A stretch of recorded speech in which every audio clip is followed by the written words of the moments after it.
গতিকে আকৌ তাত বক্তব্য হিচাপে কিবা এটা ৰাখিব লাগে বা তেনেকুৱা শিতান ৰাখিব লাগে নে নালাগে এইটো আপোনালোকৰ বিশ্বাস মোৰ কাৰণে কিন্তু কবিতাৰ সভাত কোনো বক্তব্যৰ প্ৰয়োজন নাই কবিতাই নিজেই কথা কয় আতি গুলি মাৰি নিজৰ মনৰ ভাৱ প্ৰকাশ কৰিয়েই দিয়ে গতিকে আকৌ তাত কথা কোৱাৰ প্ৰয়োজনটো একেবাৰে নাই যি কি নহওক আজি প্ৰায়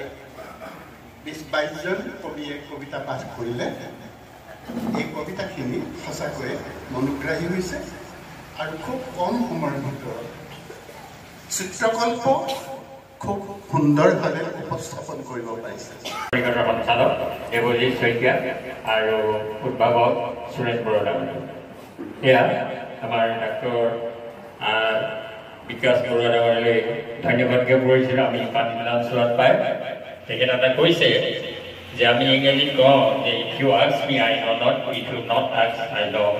চেঞ্চাগেচনে কৈছিলে যদি তুমি মোক সোধা মই একো ক'ব নোৱাৰোঁ আৰু নুসুধিলে বহুত কিবা কিবি ক'ব পাৰোঁ এই কবিতা উপমা নহয় আমি বিহু গীতত উপমা থাকে ইয়াত হ'ল চিত্ৰকল্প কিন্তু প্ৰতি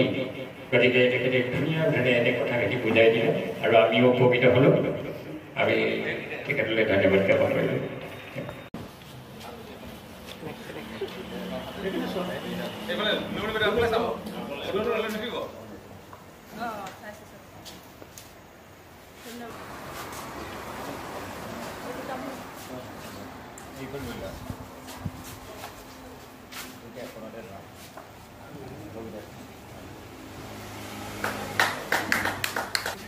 তিনিখন নিশ্চয় প্ৰকাশ পায় এই কাতি বিহুৰ সংখ্যাৰ উপলক্ষে কাতি বিহু উপলক্ষে লক্ষ্মী নামৰ এই বাৰ্তা আলোচনীখন প্ৰকাশিত হৈছে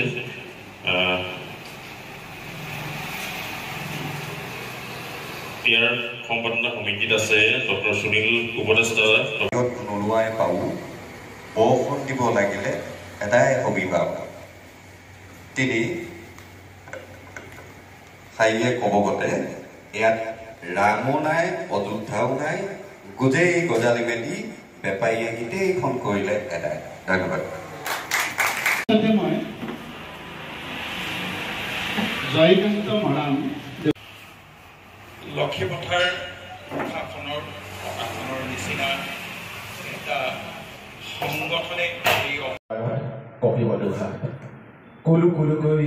নদীৰ ইহঁতে বোৱাই নিব সোণোৱাৰী খুলিনৰ সৌন্দৰ্য বহাগত নতুন হ'ব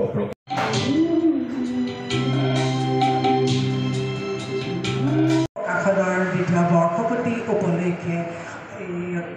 সাহিত্য চৰ্চাৰ আলোচনী লক্ষ্মী আৰু লক্ষ্মী বাৰ্তালোচনী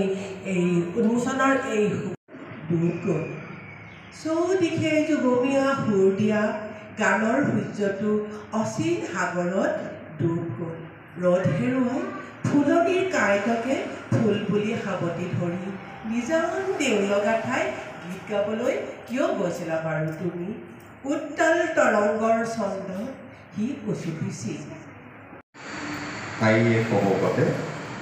তাইয়ে বতৰত বাহিৰত নোলোৱাই পাওঁ বৰষুণ দিব লাগিলে এটাই অভিভাৱক তিনি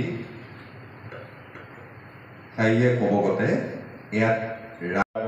কপিব দুখা কুলু কুলুকৈ নদীৰ ইহঁতে বোৱাই নিব সোণোৱাৰী খুলিনৰ সৌন্দৰ্য বহাগত নতুন হ'ব